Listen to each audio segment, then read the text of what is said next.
Ok, Cash, né? Eu quero já de antemão agradecer o convite de vocês, né? Quero dizer que é um prazer imenso estar aqui e poder estar contribuindo com esse trabalho belíssimo que vocês estão fazendo, estão realizando.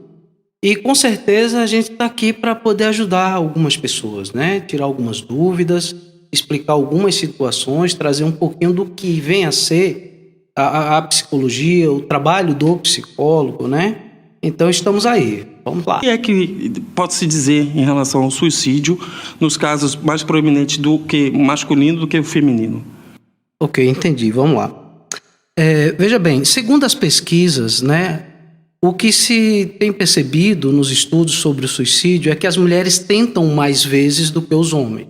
Embora os homens tentem menos vezes, mas o número de óbitos alcançado é muito maior. Por quê? Geralmente, quando as mulheres tentam suicídio, é tomando vários medicamentos, é bebendo algum produto químico que dá tempo de ser socorrida, fazer lavagem estomacal, né? Geralmente elas mandam uma mensagem para alguém ou liga para alguém porque ela quer ser socorrida, ela não quer morrer, né? E no caso dos homens é a testosterona.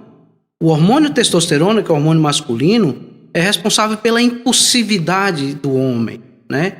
E pela facilidade o acesso à arma de fogo, por exemplo. É muito difícil a mulher portar arma de fogo. O homem porta arma de fogo.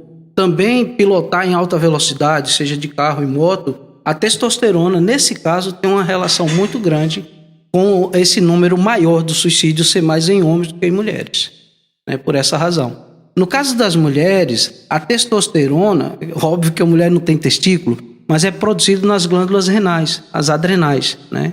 Ou chama também suprarrenais, né? Então, o percentual de testosterona nas mulheres é mínimo. É essencial para ela manter a homeostase, o bom funcionamento do organismo que ela precisa, né? No caso dos homens, a testosterona, por exemplo, é responsável pela musculatura, né? O físico do masculino, a voz grossa, né? Nascer barba e tal. E nas mulheres, a testosterona vai influenciar no crescimento de pelos, né? Cabelo, axilas e genitais, essas coisas. Mas também vai estar influenciando no estado do humor, né?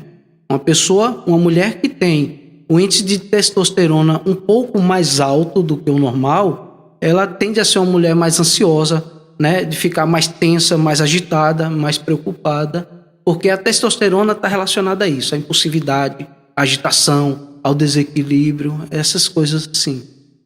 Certo, você apresentou aí pra gente alguns elementos, né? No caso, orgânicos. Agora me fala, a gente não tem bola de cristal. Tanto o relato de Carioca, dado o susto que é a gente saber que fulana se suicidou. É muito triste. Mas geralmente vem de pessoas que na maioria das vezes a gente não espera. E daí vem um susto ainda maior. O que aconteceu? Por que isso? E o que é que você me diz nesse caso? Uma pessoa que nunca demonstrou nenhum tipo de sintoma, nenhum tipo assim de evidência que pudesse chamar a atenção dos amigos, da família, da comunidade ali onde ele vive e de repente, bum, suicídio.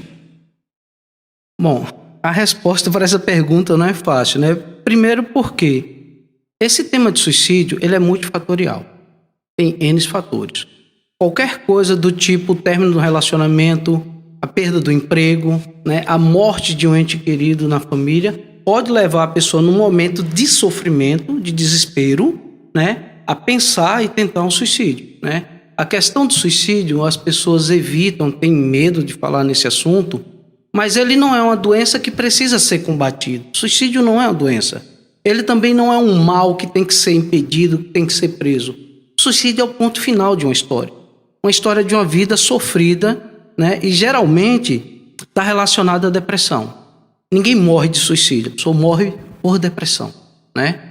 Então, sentimentos de desesperança, falta de perspectiva de vida, né? Um pai de família, por exemplo, que se vê numa doença terminal e não tem condições de trabalhar e manter os filhos, ele entra em desespero.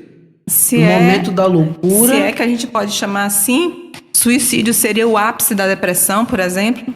Vamos supor, uma pessoa está ali naquele anos e anos de depressão, e tem gente que morre com depressão. Mas tem gente que evolui, a depressão evolui de tal forma que chega ao suicídio. Então, é mais ou menos assim? Isso e outras coisas mais, porque veja bem,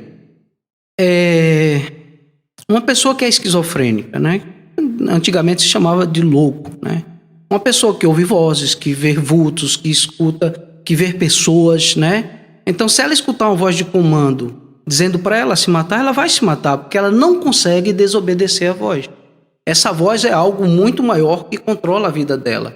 Ela não tem o domínio dela. Então, assim, tem relatos de casos que a gente escuta histórias do cara tá na estação de trem e, de repente, a voz mandou ele se jogar na linha.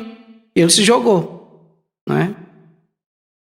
Por obras do destino ou um milagre de Deus, pode-se dizer, ele só teve um machucado na perna, mas ele poderia ter perdido a vida. Por quê? Essa coisa da esquizofrenia é um transtorno mental muito sério, né? Mas também tem outros transtornos que podem levar a isso, né? Não só a depressão, o transtorno bipolar, transtorno da personalidade borderline, né? Se a pessoa estiver na fase da euforia, ela não vai estar com a consciência dela, como é que se diz? Sã. Ela vai estar com a percepção, o raciocínio lógico dela vai estar alterado.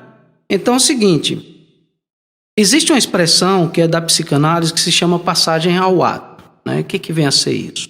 O termo em inglês chama-se act in, act out. Quer dizer, liga ou desliga, mas esse ligar ou desligar é o estado de consciência. Então, quando a pessoa chega num nível de sofrimento tão grave, ela desliga a consciência e ela entra no estado de automatismo. É quando as pessoas tentam o suicídio ou quando elas se suicidam. Então, veja bem, qual é o trabalho do psicólogo? É identificar a causa, o transtorno, é tratar a doença e não focar nessa coisa do suicídio, que a maioria das pessoas nem sabe, né? Isso é algo que nós vamos falar um pouco mais explicado, que eu vou bater nessa tecla da comunicação. Perfeito. Né? Eu queria até deixar um pouquinho esses assuntos de esquizofrenia, da síndrome de borderline, um pouquinho mais para o final.